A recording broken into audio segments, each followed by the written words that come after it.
us your trend on this race, and then talk to us a little bit about what were your takeaways from that Royal Pagaya, obviously downing Brave Man's Game in the finish. So the trend is one of the 2 open Grade 1 staying chases in Britain before the festival. Betfair Chase ought to be a strong Gold Cup guide, but winners are 2 from 15, 58% loss. Runners 4 from 50, 66% loss. Only 1 Gold Cup winner has come from the last 13 renewals. Now, originally, this was run over 2 miles, 6 furlongs, 204 yards. This has been increased twice, partly due to concerns about running around a bend early in the race. It's now run over 3 miles, 1 furlong, 125 yards, so 581 yards further. There's a big difference. Modern training methods, increasingly spring-focused. This race feels a bit of an anachronism. Not many trainers want to run Gold Cup horses over nearly 3¼ miles in November anymore, especially with the likelihood of bad ground. Thinking is it take the edge off the horse for the rest of the season, and I think those fears are well founded when the ground is testing. Blue Tar was a notable exception, but this is increasingly being won by a high-class, thorough stayer without Gold Cup pretensions, often because they've tried the Gold Cup and not been good enough, and this is therefore their main target of the whole season. We only have 4 in here, all lined up with question marks. Protectorate was good last year. Skelton Stable seasonal debutant's been taking a run. In the event, he was too fresh, ballooned several of his fences, never got into a rhythm and folded tamely. And in theory, that should have left a simple task for Brave Man's Game. But like so many before him, he had a hard race in a strongly run Gold Cup. Might have left its mark. We'll be looking at that in more detail later.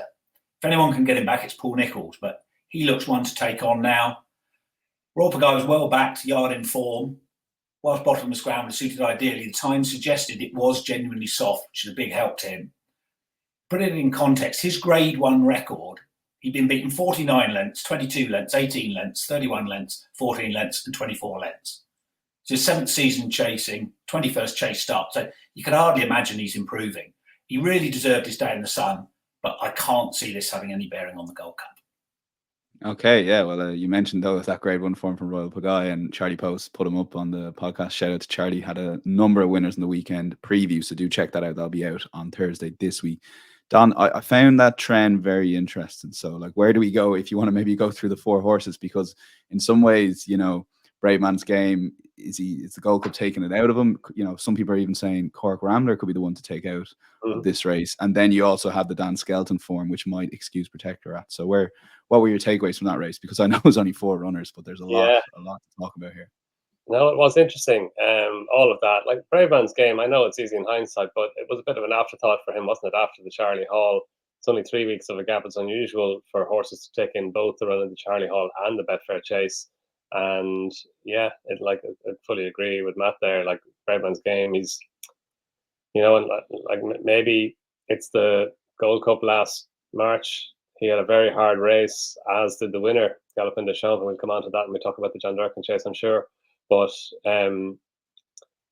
thought the winner, exactly as Matt said, was primed for the race. Like he's won 5 times over fences, and 4 of those wins have been at Haydock. So of course it makes sense, clever by Venetia Williams and the Rishis to go and take this on as a target for Royal Pagaya. You can imagine that he would have been trained to the minute for the race, and like he's won 2 Peter Marsh chases as well. He finished 2nd in the King George last year, which is, I have to double check that, but he did. So look, you can imagine that he'll go on there again. But he's 9 rising 10. He did it very well. He was very good. He locked horns with Brave Man's Game and got the better of him.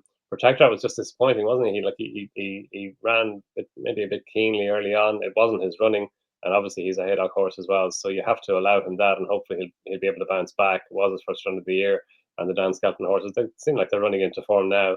Good day on Saturday, but you have to allow him that. And Cork Rambler, yeah, he's interesting because he stayed on flat track. He'd be better at Cheltenham. We know his Cheltenham form is very good.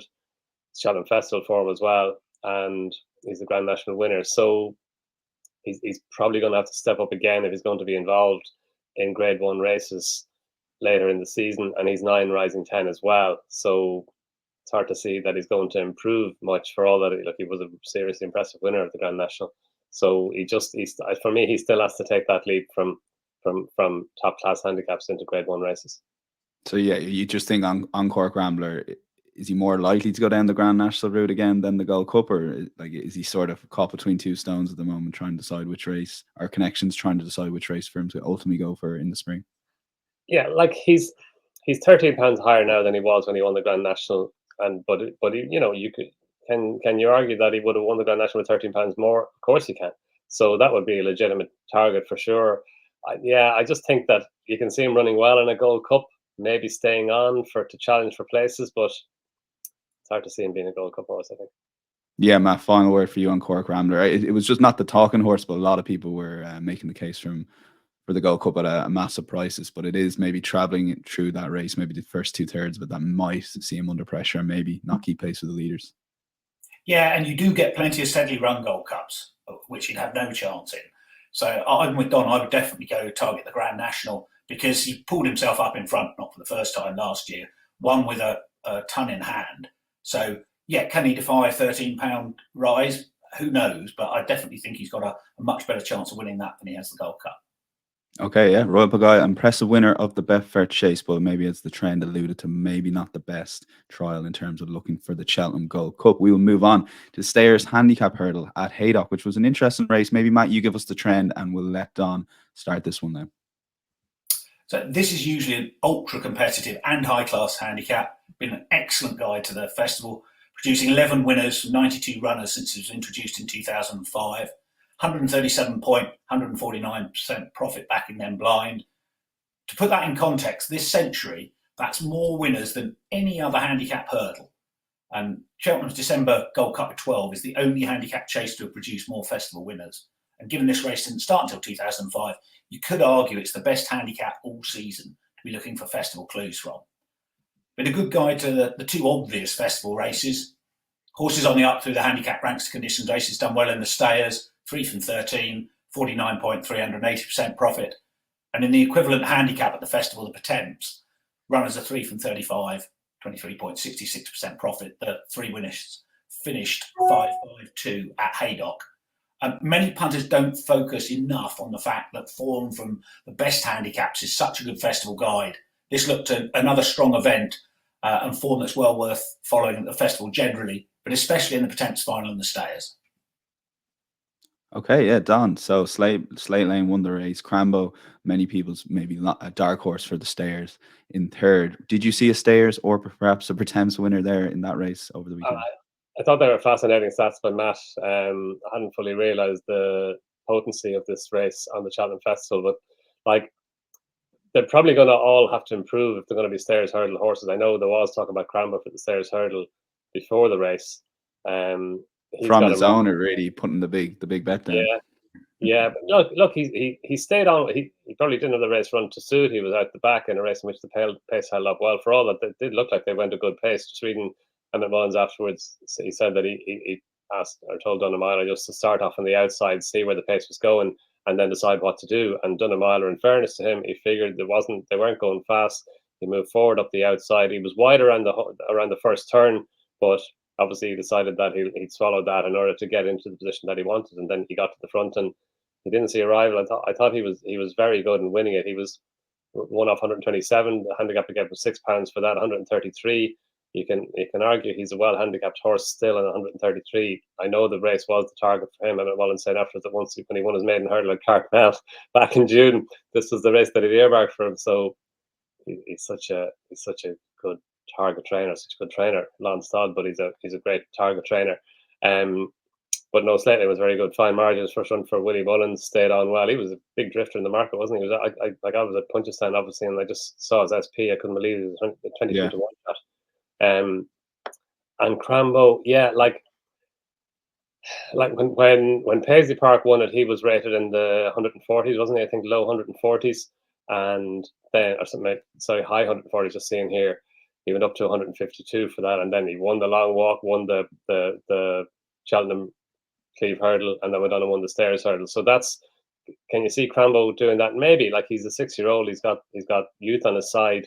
So if that's the route they're going to go down, you wouldn't say it's not impossible. And the Stayers Hurdle division this year, it's an open division, isn't it? There's not a huge amount of depth at the Stayers Hurdle division this year. I think it's definitely an opening there for either a young horse to step forward into it, or for a top class chaser to step back into staying hurdles. But look, you have to have been really impressed with the winner. It's only his 7th run over hurdles as well, so he can continue to progress. And it's a race that you could have argued that he could have got more than £6 in the same way as when Paisley Park won it. You could have argued that he could have got more than £5. It's a very strong handicap, and the handicapper maybe has been a wee bit lenient, I think. Okay, maybe want to keep an eye out for the next time out. Matt, what were your takeaways from that? I backed Crambo, so I was watching throughout the race, and obviously did his best at the finish. But sometimes you can those horses take your eye out a bit too much, that you maybe just miss what's in front of you and who were the first two in the race. No, I think you were unlucky. I mean, he was too far back. Then he got daylight for a run down the outside and inexplicably switched inside, met traffic problems, flew home, only beaten 2.5 lengths. Different ride, he might have won. Fergal seems to be considering the Potential route. So he's certainly one to keep an eye on for that, having only gone up £3 to 142, which looks a very workable mark. I agree with Donn. I think that the handicap has been quite lenient on these, and both the two Irish horses.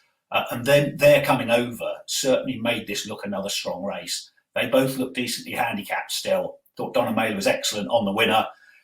They're both still novices, so they could go down the Potential route, although that's not Willie Mullins' way usually for a fine margin. But they're both eligible for the Albert Bartlett as well. I understand the winner got a cut on his leg here, so we need to know how he is before thinking about backing him for anything else. But he'll need respecting wherever he turns up. I thought it was a really good race. Okay, yeah, definitely another good race at Haydock, and maybe as Matt alluded to, just wait until you hear news re the winner's injury or small injury, just in even sticking with our theme of when to pull the trigger as well, which we'll get to at the end of the show. Let's go to Ascot. So this is another dramatic race. If it will, maybe the first 5 or 10 seconds.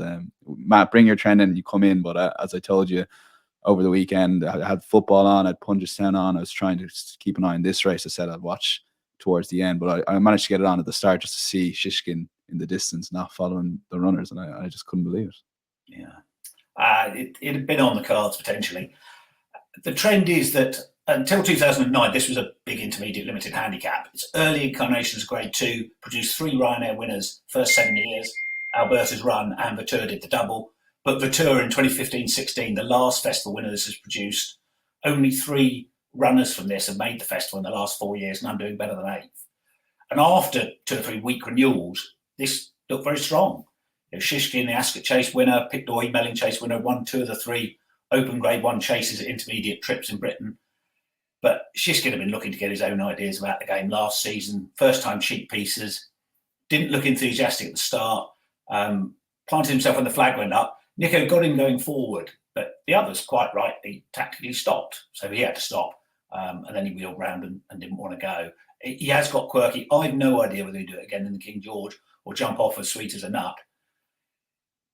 Plenty of chat during the week about Paul Nicholls sending Harry Cobden to Ascot. As Cobden said, he's part of a team. He has to do what the boss thinks is best for the team. Worked out really well. And Paul had said Pictor is not easy, and Harry Cobden's particularly important for him. He looked like he got a simple task, but he looked a bit ring rusty jumping. And it seems he might make hard work of it for a while, but then Harry sensibly sent him on in the straight, and he eventually won easily. Looked to go a bit to his left here. Most of his form's going this way around. I wonder if he might improve again for going left-handed. Perhaps it's just Ascot. That is a track that tends to throw out horses jumping to their left. And he won a Grade 1 and 3 Grade 2s in his last 5 starts. But for me, at least, there's still an element of not quite knowing where we are with him. With Brave Man's game beaten on both his starts this season, I'd be giving the King George a go with Pictor. That looks wide open now. His owner said afterwards that was very unlikely, but I wouldn't be surprised if Paul Nicholls is in his ear about it. If there was a change of heart, I'd be very interested in anything close to the 17.0 currently available Ante-Post, because I think the King George, despite the Jerry Colombe gamble and everything, that is a winnable race this year. Okay, yeah, maybe we want to keep an eye on them. There was obviously a big plunge, as Matt alluded to there, on Jerry Colombe just yesterday on Monday as we're recording. So, yeah, Donn, take it away with this. As Matt's trying to allude to, it used to be maybe a more popular way to the Ryanair than it has in recent years, but a little bit on Shishkin and then a little bit on Pictor, the winner. Yeah, which was not much to add on Shishkin. He's just, it's a shame that he did it. They had somebody down at the start as well to try and ensure that he didn't do it, and he still did it. So look, whether wherever he'd run, and wherever he runs now, there's always a possibility that he'll do that again. So you've got, if you're back in Shishkin next time, you have to get the double up. You have 10 to 11 each two that he starts, and then if he starts and he wins the race, so it's not an easy double. You want to be nearly twice the odds. But Don, joking aside, quick, if you had to price him up to start the next time, it'd probably still be a 1.2, 1.3 shot, would it, or would you have it closer to evens? Yeah. I'm sure Nicky Henderson will do all he can do to get him to start, but at the end of the day, it's the horse's line that's very difficult to get into that. So you couldn't really, could you? You'd have to wait for them to kick off and then take the in-running price, which will be obviously shorter, and then that might be overbet because everybody's waiting for him to start before they take the price. So no, for me, Shishkin, from now, you watch him and appreciate his talent if and when he gets to show it again. But it's a shame when good horses start doing that, because Shishkin, he's still an unopened box in many respects. I know all he's achieved, but going out in trip now, King George, if he'd gone to the Betfair Chase on Saturday instead of going to Ascot, would he have done the same thing? Who knows? He just don't know. But whatever's in a horse's mind, probably is the answer. But yeah, look, you just like to see him bounce back. On Pick Dory, I was having a look at at him in terms of the King George, as Matt mentioned as well, and he's an interesting King George project because he goes well at Ascot. We know that. He also goes well at Kempton. He won a Pendle Chase and he won the Silviniaca Conti Chase. He's only run twice at Kempton. He's won both times, and he does seem to go particularly well right-handed, as Matt said. So,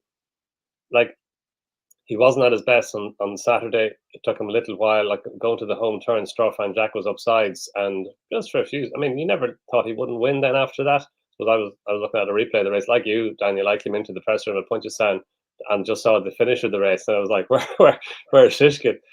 Not there is the answer. But no, he stretched away well in the end, Pick Dory, and the most impressive part of the race was from the second last fence, even though he wasn't overly fluent over the last two fences either. But yeah, it is a wide open King George, as Matt said. It would be fascinating if Jerry Colomb goes over now. If Gordon Elliott reroutes him there, and you can see that he might, because it's turning into an open picture, and obviously the weight of money that was there for him yesterday, that's a positive in that context. But Pick Dory, we don't know that he stays. He's never been beyond 2 miles 5 before, but it's only 3 furlongs further. And what I like about him in terms of a King George is his style of racing. He's a kind of a free-going type of enthusiastic racer, and that's the type of horse you want for a King George. You don't want to be too far back, buried in behind. You want a pacey horse. That's what he is at 3 miles, who will be able to adapt a position. And he's rated 162. It's a low enough rating for a King George winner, and he's not wholly unexposed at that. He's run 16 times, but he is unexposed at the trip. We don't know how he will do over the trip. And I think Tornado Fly was rated in the low 160s when he won it, so it is doable. So yeah, I think it'd be interesting if connections do aim him towards King George. I think he'd be an interesting player in the race. Okay, yeah, maybe not all Cheltenham talk here. We are looking at the King George potentially for Pick Dory, and Tornado Flyer incidentally was tipped up by Tom Stanley at 33.0 plus on the Matchbook Horse Racing podcast about 18 months ago, wasn't it? Nearly 2 years ago. And he's it's been 1 or 2 winners since then, Matt, as you well know. So Tom is still dining off Tornado Flyer winner in the King George. We will go regular listen to the show. Welcome, Tom. Thanks for listening. We will go to Punchestown, and we'll get back. There's a lot of Eyecatchers in our Eyecatcher section as well. But we'll look at the Florida Pearl here, Matt, and I want you to bring the stat in, and then I'll maybe go to Donn on this one, because I thought this was a fascinating race. Impressive enough winner too, so take it away. Yeah, this race has changed a little bit. The distance was increased to around 2 miles 6, 2003. This year's the first time it's been run at 3 miles. Only produced 28 runners the last 20 festivals, and 3 wide, you'd have lost 58% of your betting bank backing them. 7 have lined up in the Broadway.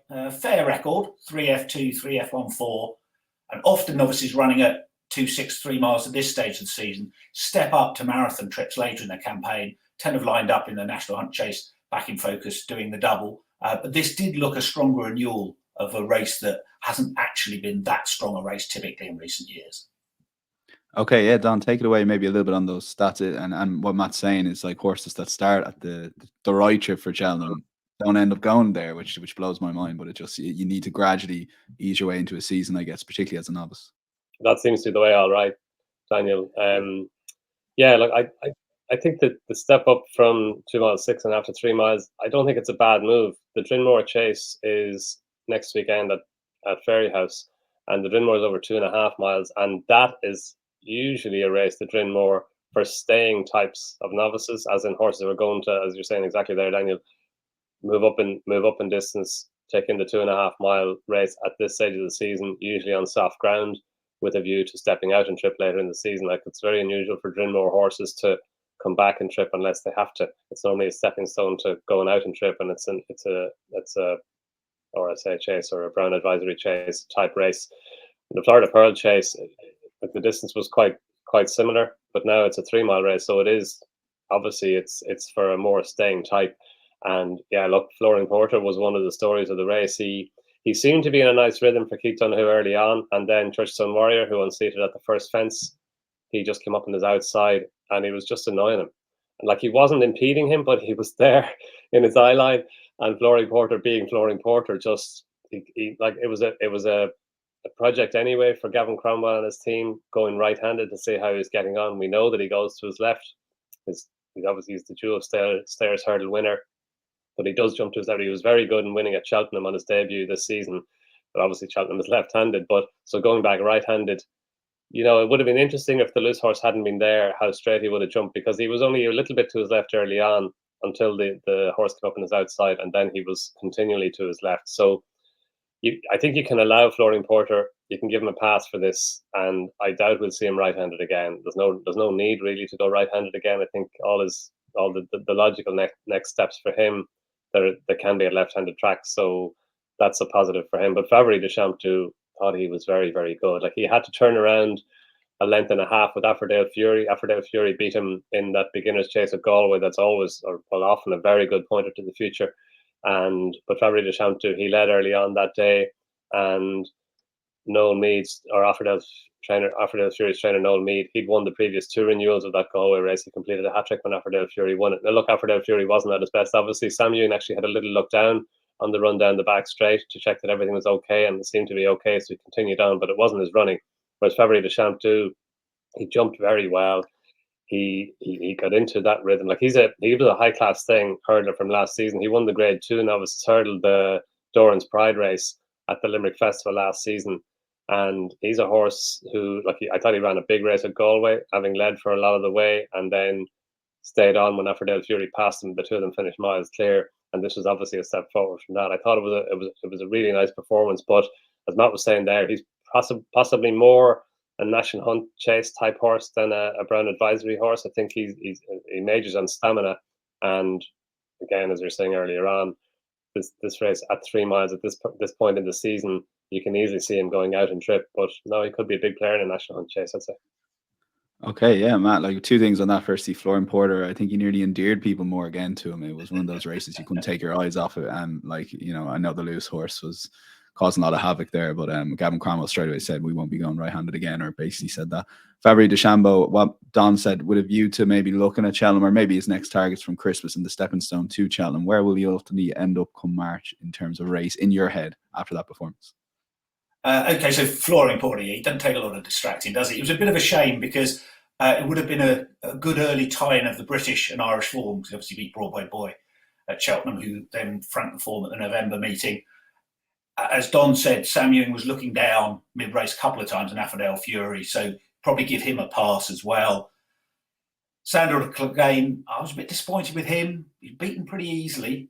He might be happy going the other way around, but he had a clear run through the race. No obvious excuses, never competitive. Perhaps he's more of a spring horse. But for Favre de Champtoo, yeah, Gordon, some of them were needing the run when he was beaten at Galway, so perhaps he's come on a lot for it. Visually, I was really impressed with him. Wouldn't be put off his Albert Bartlett flop, where he didn't settle at all. That's a really tough race for inexperienced horses. Plenty don't take to it and thrive following season. Albert Bartlett's produced 6 Broadway winners so far, 2 of which Black Lion and Boston's Angel were, like Favre de Champtoo, pulled up in the Albert Bartlett. He is 8, rising 9. No 9-year-olds won the Broadway since Minnie Homer in 1992. 33 have tried and failed since. But they were generally very different types, coming to chasing late on, downgrade over hurdles, lots of miles on the clock, like Time Hill last year. Avoid Champnews had just 6 hurdles races and 2 chase starts, so he may still be on an upward curve now. I wouldn't be put off by his age. But in terms of his targets later in the year, he could go to the Fort Leany at Christmas. You've got the 3 mile 1 grade 3 at Naas. In January, you've got the 10 up in February. So lots of nice options for him. But a word of warning about Ante-Post betting, because as Donn's pointed out, stamina looks his forte. So the National Hunt Chase would be the obvious thing. Gordon's got a great record in that. But Jigginstown don't have another obvious Broadway contender, and they don't prioritise the National Hunt Chase. History very much suggests it will be O'Leary, not Elliott, who decides, and that if he's Jigginstown's best staying novice, he'll be in the Broadway. So I'd be a bit careful about backing him for the National Hunt Chase at this stage. But he was really visually impressive here. Although the race fell apart a bit, he shouldn't be underestimated. Okay, yeah, maybe hold your powder dry for Fabio Deschambault, but do keep an eye on his next race and see ultimately where that might lead for the Cheltenham Festival. And incidentally, when Matt says Broadway, he means the Brown Advisory / RSA / whatever other sponsors have been sponsored over the years, but the original name for the race, or the name for the race, if there was no sponsor, is Broadway. So just clarification for any of the listeners, a little bit confused earlier on. We will go now, Matt, to the Morgiana hurdle. And tell us a little bit of a trend. We won't spend too long because, look, there's a certain Constitution Hill going to run this weekend that is in this division. But a little bit on trends and does this lead because, you know, Stayman again. And look, I was at the Morgiana this time last year. He's just a very impressive horse in his own right. And I think that's important for people to remember because obviously up against a Constitution Hill, he's never going to be held in as high regard as maybe he should. I couldn't agree more with that. Yeah, there's a case for saying Stateman's the second best 2 mile hurdle we've seen the last 4 or 5 seasons. And I think there's a little bit more to this race than it might appear. Just on the trends, it was promoted from a Grade 2 to Grade 1 status 2006. Been a poor guide to the Champion Hurdle. Winners are 2 from 13 this century, 59% loss. Runners 2 from 28, 81% loss. And one of those 2 winners was the last renewal as a Grade 2. The last Champion Hurdle winner to come out of this is Hurricane Fly in 2013. So it's very straightforward for Stateman. He's still not that slick a jumper. He was a bit ring rusty at the start. He did warm up as the race went on, but this was his 11th hurdle start of his 4th season. So he's probably more Forheen than a sort of Bouvoirdere or Binocular type. And if you're Forheen outclassing what's up against you, you can get away with it. But as you said, he's got a certain Constitution Hill to take on. So a couple of other things about this. If all goes well with Impere Pass in the Hatton's Grace, the question becomes, will they meet before Cheltenham? Willie said he's trying to keep them apart. But that's harder as trips to Britain for 2 mile races are presumably off the cards as long as Constitution Hill's in the big races. Yep, maybe you'll try and keep Impere Pass intermediate trips, but you think he wants some meaningful experience in open company over 2 miles before the Champion Hurdle. If they did clash in the Irish Champion, then if one does beat the other easily, the loser could end up in the Sayers Hurdle. And high-class hurdlers stepping up from 2 miles during the season have a great record the Sayers Hurdle. 8 Morgiana runners produced a winner in 3 places. The Morgiana winners have finished 2, 3, 4, 1 in the Stayers. A Stateman isn't really bred for 3 miles, but on his one try at it, an intermediate trip, he looked to stay it well, beating Flame Bear in 3 Stripe Life in a novice Grade 1 at the Punchestown Festival. He's not a betting proposition for the Stayers Hurdle at the moment, but it is something to bear in mind as the season develops. And finally, a quick word on Pied Piper. Given that Daley Russell was carrying an injury at the festival, I had some of his rides marked down as potential improvers next March. Pied Piper near the top of the list, just chinned off 154 in the county hurdle, now off 157. With some judicious placement in Grade 1s over the winter, I thought he could be a big contender for the county again. And at first sight, this was perfect, 11 lengths last to 4. The problem is that he was hard trained for the Cesarewitch in October, prepping on the flat in August. Ran well at Newmarket, 3/4 length second to the Shunter, but it's very hard to peak a horse for the Cesarewitch in October and the festival in March. This century, runners from the Cesarewitch, 2 from 68 at the festival. He lost nearly 2/3 of your betting bank back in them. None of the 8 Cesarewitch winners to have tried have got within 15 lengths of the winner at Cheltenham. So I very much called on Pied Piper as a festival handicap project. Okay, yeah. Like again, the trends are there, but look into the bigger picture with that training hard for Cesarewitch in October, perhaps Pied Piper not the answer there for a potential Cheltenham race. Don, what did you make of the maybe looking at if Stateman and Imperial Pass do clash in an Irish Champion Hurdle? Firstly, what a great occasion. And I could see Willie Mullins maybe doing something like that. But I'm just picturing Nicholas Canyon getting up. I was there in Cheltenham that day to win the Stayers Hurdle, and massive shock, massive prize. Even though Ruby and Willie were two out of two, no one really expected that. So the trends are there that there may, even though they don't look like 3 milers, they have the class almost to win it. And Annie Perrin nearly did it when she came second to more of that. Yeah, I think that was the day that they had the first 4 winners, wasn't it? Nicholas Canyon. 2017, yeah. The Mayor's Novice then was Let's Dance, or one of the Rich Richies, yeah. But he ended up 4 out of 4, having not won any of the first 2 days. 4, yeah. Look, again, only 4 runners, but fascinating to see how Stateman got on. I fully agree with Matt. Like, he's a horse who, because he was beaten by Constitution Hill and well beaten by him, I don't think he's got the accolades that he deserves. Like, he's only been beaten 3 times in his life over hurdles. The first was on his race course debut at O'Toy, when he was beaten by Bustleton, subsequent Kerry National winner for Joseph O'Brien. Then he fell in a maiden hurdle at Leopardstown when he was travelling really well. He fell at the second last flight. I don't know if you remember that. It was in among a wall of horses. He came down, and his third defeat was to Constitution Hill in the Champion Hurdle. So he's a top class hurdler, and he's straightforward. Like, you can put him wherever you want in the race. At Punchestown at the festival there in April, there was no pace early on. Paul Townend just allowed him roll along in front, and they played into his hands by allowing him do that. Not that they needed to, because he was so superior on the day, but he just sits there in front, sits in behind, waits for Paul Townend to tell him what to do, and off he goes. And like, he's a good hurdler, as in at his obstacles, without being a great hurdler. I think I agree with Matt on that. He just made 1 or 2 little fiddly errors on the way around. They weren't. I suppose it's harsh to call them errors, but he jumps more than adequately. And I just think that another interesting thing, Paul Townend did say in the closed season that he just didn't think, for whatever reason, Stateman was at his absolute best in the Champion Hurdle. So it may be that he underperformed that day. Look, Constitution Hill is Constitution Hill, but it may be that he's a wee bit closer to him than he was able to show at Cheltenham last March. So look, he's he, in terms of the Willie Mullins number 1, for me, he occupies that position, and it's up to Imperial Pass to come and get him. Now, he may go and do that in the Hans Grace Hurdle at the weekend. And yeah, again, agree with Matt on where they're going to go. I'd say they may avoid each other at Christmas. Not sure how, but they may. But then the Irish Champion Hurdle, there's a good chance that, please God, all being well, they'll both run there, and that will, obviously we'll learn everything there. And I hadn't thought of the stepping up to Stayers Hurdle trips, but yeah, Stateman won that Alana Holmes race, and again, it was Willie Mullins shuffling the pack he chose to run Stateman over the 2.5 mile trip, and that was after he'd won the County Hurdle off a mark of 141. How did that happen? Yeah.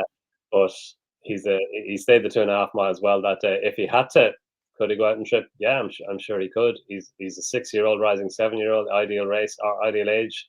So, and Imperial Pass, obviously, he's got that 2.5 mile form from last season. So either could go out and trip. It's an interesting project if they were forced to take it on. So yeah, I thought that was interesting from Matt. But yeah, I just think that in general, he's an underrated horse, Stateman. I think that I'm not sure that he gets the love that he should get.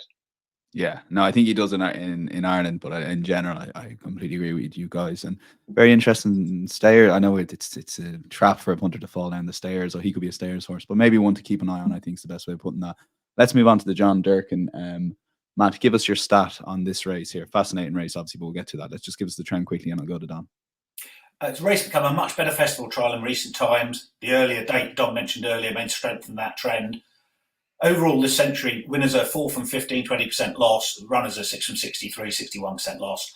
But the last 4 renewals have produced 3 Ryanair winners and a Gold Cup winner.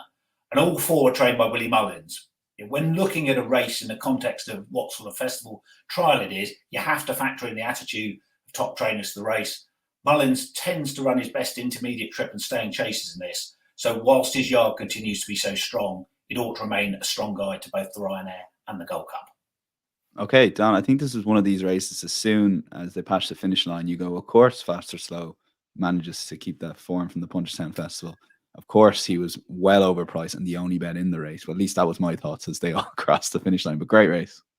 Yeah, like phenomenal training performance by Martin Brassel to produce Fast or Slow on a seasonal debut over a trip that probably before the race I thought it was definitely short of his best, but probably was short of his best to beat the Willie Mullins quintet. And yeah, like brilliant scenes, brilliant ride by JJ Slevin as well. He fired his whip away as well halfway up the run and just because he didn't need it.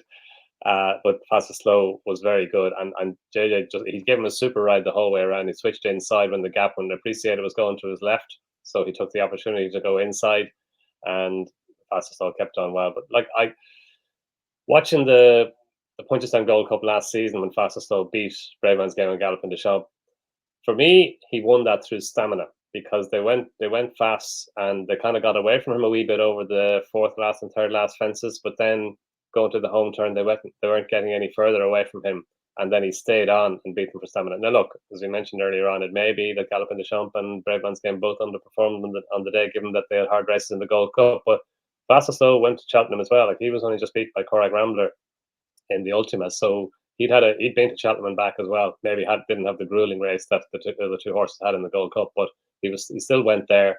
And then starting off here, I was expecting that hoping that he would run a nice race in defeat and then progress, but to go and beat Appreciated and Galloping the Champ and Blue Lord. I thought Blue Lord was going to be involved. He ran well for a long way and then just kind of faded out of it. Appreciated, definitely a positive step for him. It was good to see him back and putting in a performance that you expected he was capable of. And this is probably his trip, the 2.5 mile trip. Obviously, Fast or Slow is going to step out and trip again, and they were talking about going on to the Savills Chase at Christmas.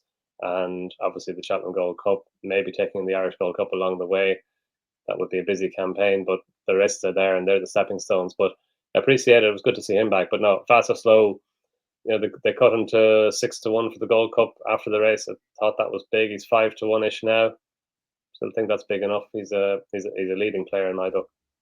Okay, yeah, well, we'll quickly go to when to pull the trigger at the end of the show. Matt, I just love this head-on shot, incidentally, for those not listening on the podcast. It's just the head-on of Fast or Slow, Galloping the Champ and Appreciated, but Appreciated ran very well for a large part of that race. It's just interesting with a view to the festival and other targets where a horse like him ultimately goes, Yeah, I think the Ryanair looks his race, doesn't he? He did get the run of the race from the front of a steadily run race here.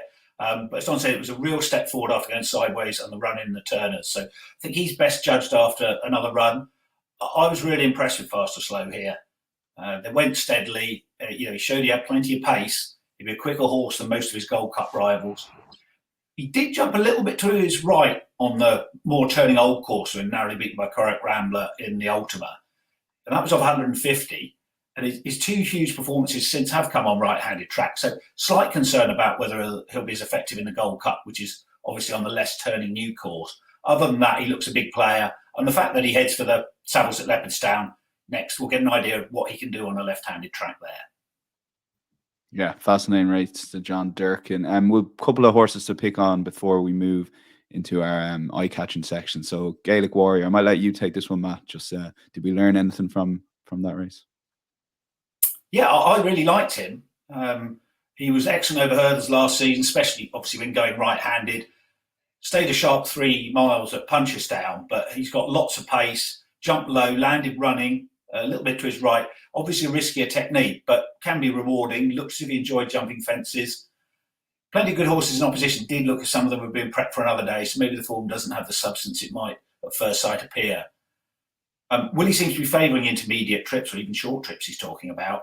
The staying novice chase division looks deep this year, so I can see the logic of that.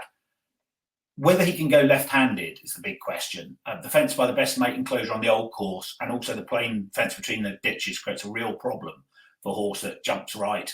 The less turning new course for the Turners might suit him better than the Broadway on the old course. Another reason to campaign him over intermediate trips. The Broadway would also be worried about how well he'd settle.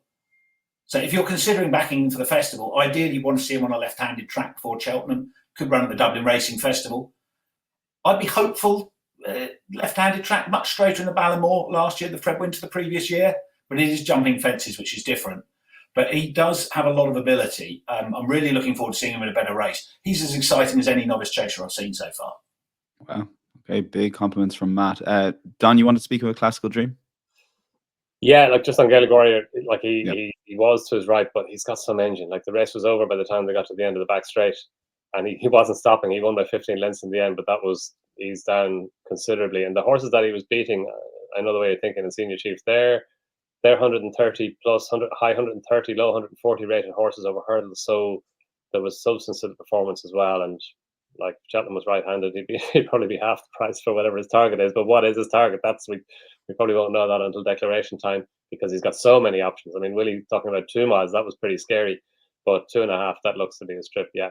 And yeah, Classical Dream, he was so good. He was. I mean, it was Thurles on a Thursday, and he was a 4-1 on shot, but he was very, very good. His jumping was super for a horse who was having his first run over fences. And look, he's probably had a lot of schooling over fences because he was entered or declared, I think, for a beginner's chase at Leopardstown in 2020 at the Christmas festival. So he was due to go over fences then. I think he was injured. He couldn't run that day, and then he went back over hurdles. He's since won 3 champions there as hurdles at Punchestown. So worthwhile project going back over hurdles. But I know he's 9, rising 10, so he's a fairly late recruit to fences. But we know that they can do it, especially if they're trained by Willie Mullins. He was 11 when he went. I was chasing, and he won a Grade 1 as a 12-year-old. Sharjah, he's looking very good. He's 10, gone his first 2 runs over fences this season. So I wouldn't worry about his age. And his jumping was just superb. And that was 2 miles 6. He can go out and trip as well. So yeah, I think he's going to be fascinating wherever he goes now. Okay, we actually got a question on this, and we're just going to share on the screen. So Don's not worried is the answer for this, but obviously Matt, maybe to you, Flooring Porter, Classical Dream, both at 20+ races over hurdles. Is it more difficult to transfer that to jumping fences, and would that age put you off? Don seems to not have too many concerns. Historically, it's been much more of an issue in staying novice chases than it is over 2 miles. You find quite a lot of ARCA winners, for example, have run a lot in open company over hurdles. This is a subjective element how you calculate it, but in the Broadway, since Young Hustler won in 1993, all 91 horses that had 2 or more, what I call full seasons over hurdles, have been beaten. So it has been a big advantage to get staying chases over fences quickly. But Willie Mullins is different to everybody else, and Classical Dream jumped absolutely superbly. One issue with him is he has in recent years been very good fresh. So how you campaign him as a novice chaser, trying to keep him fresh if you want him for Cheltenham, given how late Willie starts his horses, is a bit tricky. But he couldn't have jumped any better on debut. Okay, yeah. Thank you, Darren Brett, for that question. If you do have a question for the guys, head to Twitter or YouTube, ask them there, and we'll try and get them to the guys. Eye-catching section, guys, this has flown by already in terms of time. But Matt, 3 very fascinating horses for you in this eye-catching section, so take it away. Yeah, no better place to look for an eye catcher than a Potence qualifier. Yeah. The team in Ireland at Punchestown on Sunday. The first 2 are really interesting. Don's going to talk about Jody Ted. Gabby's Cross also caught my eye. Second of 123. Last 3 out. Got himself boxed in on the home turn. And after not being fluent at the last, looked to finish with plenty of running left. Theory's a better chaser, rated 140 over fences. He's not a good jumper at fences. I think he can really improve now he's back over the smaller obstacles. Last month at Galway, first run over hurdles since April 2021. 3 3/4 lengths second to Buddy won there. 120 winners followed up in good style off £9 higher at Cheltenham since. He's up £3 to 126 in Ireland. If he does go down the Potence route, it'd be fascinating to see what mark he gets in Britain. And when you're looking at the Potence, remember that only 4 qualifiers per race now. Last year, exactly 24 were declared for the 24 spots. The days of needing a mid-130s mark to get a run look to be over. So on that basis, they wouldn't need to run Gabby's Cross again, and he does have a good record fresh. Secondly, Hauke de Tarbert, who won in good style Mares Beginners Chase. Gordon said she'd been unlucky in the Dawn run. Much has been made in the run-up to the festival. They tend to go too quickly. You want to be held up, and of course, you wear it well makes all, and Hauke de Tarbert was ridden out the back. Whether she was unlucky or not, she's always been a chaser in the making. Vibes are strong. 2 of the first 3 Mares chases have gone to novices. Impervious injured. This does look an opening for a new girl on the block. So she's the one that's impressed me most so far. I'd definitely be looking at the Mares Beginners and Novice chases over the winter if you're thinking about betting on that race. And finally at Haydock, visually impressed with Grey Dawning. Proved a lot for his chase debut at Exeter. Dans were needing their run at that point. He was beaten 2 3/4 lengths by Stay Away Faye. Unless it turned into a slog, I'd give Grey Dawning decent prospects of turning the form round in the Broadway. On paper, this was a big step forward. He was £8 wrong at the weights with Gaillard de Menil, beat him easily. Probably helped by 2 thorough stayers going steadily, and the relative test of speed suited him. But whilst he jumped soundly on debut at Exeter, what caught my eye here was how quickly he jumped. He landed running, clever when he got in close. So this is an unusually deep division, 3-mile novice chasing at the moment, but I wouldn't be betting on the Broadway yet. But there's some 34.0 available about Grey Dawning. I wouldn't want to be laying that. Okay, yeah, fascinating. Gabby's Cross, Grey Donn, and Halka de Tabert for Matt, the 3 Eyecatchers. Donn, take it away.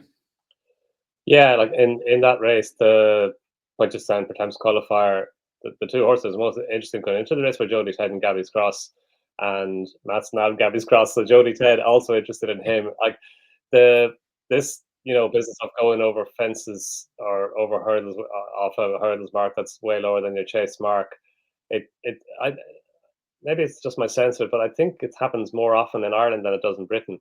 But it does happen. But I'm not a massive subscriber to it. There's a reason why horses have different marks over hurdles and over fences. They're different disciplines. And we had on Thursday, we had a couple of reversals. We had the Boss Doyle was a short price favorite, or the Bangor Doyle was a short price favorite for a hurdle race on a hurdles mark that was way lower than his chase mark. He was beaten by Raging Cajun, who had a hurdles mark that was higher than his chase mark, and likewise Battle of Ridgeway was sent off a short price on the basis that he had I think a £10 lower mark over hurdles compared to his chase mark, and he got beaten. But Jody Ted, I think when there's a reason why a horse can get up to close to his chase mark when he's over hurdles, then that's time to take note. And with Jody Ted, he hadn't run over hurdles since he won a novice hurdle at Limerick back in April 2021, and he'd made his progress over fences in the meantime up to a mark of 134. So he was a pound out of the handicap on Sunday. So he had £19 to work with, and if he could get close to his chase mark, then he's a really interesting hurdler. And I think he did plenty wrong. He was a bit keen through the early part of the race. He made a couple of mistakes. Mark McDonough was very good and brought him towards the outside. And when he asked him to pick up, he picked up really well. He went to the line strongly. And I think there could be more to come from him, both over hurdles and over fences, but over hurdles for sure. He got £11 for it. So you can understand that he would have got a fair hike, but he's still £8 lower than his chase mark. Now he's going to have to go up again if he wants to get into a Pertemps final.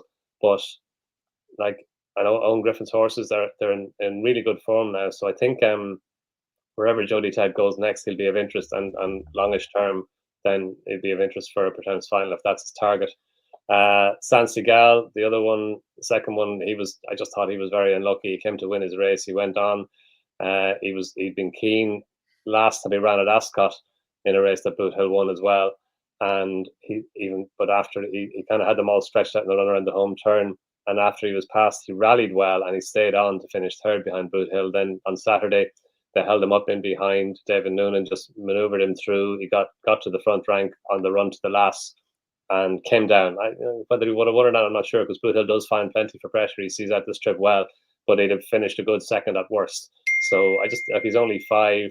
He got £3 for that, which isn't ideal when you don't finish a race and you get £3. But you can see why. He's only had 6 runs over over fences, and he could be a progressive handicap. He could be a well handicapped horse, maybe with the festival in mind. Maybe the Grand Annual maybe could be the race for him.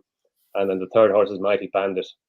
He made his racecourse debut in the 3-year-old maiden hurdle at Punchestown on Saturday, and he just was so good. He travelled lovely. He jumped very well for a debutant. And when Jack Kennedy took him out and asked to pick up, he went away from his rivals really easily. And now Lark in the Morning, the runner-up, he made a bit of a mistake at the final flight, but it obviously didn't make any difference to the result. And maybe Mighty Bandit wouldn't have beaten him by 9.5 lengths, but Lark in the Morning was sent off favourite. He's a well-regarded horse of Joseph O'Brien's and the Mulryans, and Mighty Bandit came away from him. He's a nicely bred horse. He's by order of St. George, obviously top-class stayer. So the pace that he showed, I thought, was impressive, given that he's probably a stamina horse, and his dam is a half sister to a horse to finish third in the Triumph Hurdle. So I think he's interesting as a Triumph Hurdle project. Gordon Elliott and Jack Kennedy seem to have been a wee bit surprised by him. Jack Kennedy particularly seemed to be very impressed with him, and he said, yeah, he's definitely a Triumph Hurdle type of horse. So I just thought that, like the Triumph Hurdle, it's very, very, but there are so many unknowns in it at the moment. A lot of Willie Mullins French recruits towards the head of the market that we haven't seen yet in Ireland. But I think the Mighty Bandit has thrown down a good marker. And yeah, I thought he should have been a wee bit shorter than 14 or 16 to 1 in the time further betting than he is now. Okay, Mighty Band. The time was really good as well. The time was faster than Stateman's time. Well, Mighty Bandit, Saint Seagal, and Jody Ted for Donn, the 3 eye catchers this week. We're going to briefly go to when to pull the trigger section, and we've kind of covered most of this. Donn, let's stick with you. You want to just focus, just for people in general, the fast or slow, and maybe that's a good example of when to pull the trigger over the weekend. Yeah, without any major conclusion, like he was 14 to 1 for the Gold Cup before Sunday's race, and obviously now, given what we know, you'd have loved to pull the trigger then. But then after the race, he's a 5 to 1 shot, and like with the new piece of information that we have now, in that he's won the John Durkin Chase, he's beaten Galopin Des Champs again over a trip probably short of his best. You can argue that maybe 5 or 6 to 1 about him now is better value than 14 to 1 was about him winning the race before the race, if that makes sense, which is kind of crazy in a way. But I think with the extra piece of information that we have, look, in general, he was a solid Gold Cup prospect before Sunday's race. Now he's enhanced his prospects, I think, by more than the degree to which they've cut his price. Yeah, Matt. Yeah, so 2 questions I want answered. The first is, a lot of people have been asking what impact did last season's renewal have on the participants in the Gold Cup. Often a really hard race, bottoms a lot of horses. Most Gold Cup runners regress from the experience rather than improve from it. Based on Racing Post ratings, 64% of horses this century ran less well on their second Gold Cup run than on their first. And that's why 75% of Gold Cups in the modern era have been won by horses that hadn't run in the race before. It's important not to apply the same approach to all Gold Cup runners. Hussey and Yorfell 6 out, so you can ignore that for him. So I think that question needs refining slightly to be, what impact did last year's renewal have on the 5 who fought it out the business end? Most of all, Galopin Des Champs and Braveman's Game. Braveman's Game we saw found very little on the run-in, Charlie Hall, but he didn't last year, and then was brilliant in the King George. I was open-minded after Weatherby. There's no excuses after Haydock, and that Gold Cup does look to have taken the edge off him. To my eye, he looked to have the hardest race. In the John Durkin, Galopin Des Champs never travelled with his usual verve. Paul said afterwards he showed no spark throughout. So if you extend that to the other 3 who were in with a chance in the straight, Conflated's finished last of 5 and third of 4, Protectorat last of 4, and Hewitt 14th of 22. So be keeping an eye out as the season progresses. Galopin Des Champs may have been under the weather at Punchestown. Willie had a horse scratch from the maiden hurdle on that card who's coughing. So be open-minded, but the evidence at the moment is suggesting that the main protagonist may have been bottomed by that. And the other question I want to answer is, how does the form of the Broadway translate into the Gold Cup? As it's supposed to be, it's an excellent trial. Broadway winners this century, 4 from 12, 22-point profit, and 3 horses beaten in the Broadway have also won the next Gold Cup. So since that Down Royal Champion Chase got Grade 1 status, Jerry Clum's only the 3rd second-season chaser to win it. Normally tough that time of year for second-season horses. So that's a positive. Whether he's quite got the tactical pace to win a Gold Cup, particularly a steadily run one, I'm still open-minded about. If he does go for the King George, that's perfect, because as Donn was saying earlier about Pitt Dorhey, you have to have a real cruising speed in the King George. There's no let-up. Real Whacker's the other one. He was lame when folding quickly in the Paddy Power Gold Cup, so he had an excuse there. Apparently it's not too serious. He's still on course for the King George. I'm not sure whether his stamina was running out in the Broadway or whether he was idling as he looked to do in the Dipper. But comparatively big price, 34.0 compared to Jerry Colom's 5.0. So I'm hoping to see both of those in action at Christmas, and I'd be optimistic of being ready to pull the trigger on an Ante-Post bet once I have. Fascinating stuff there. Really interesting stats on the Gold Cup and their second Gold Cup run there from Matt. My thanks to Matt. My thanks to Donn. We will be back next Tuesday, same time, same place, with episode 3 of the Matchbook Cheltenham Trail. In the meantime, check out our red hot tipping team on Thursday's show as we preview this weekend's racing. Until then, have a great week. We'll chat to you on Tuesday. Bye-bye.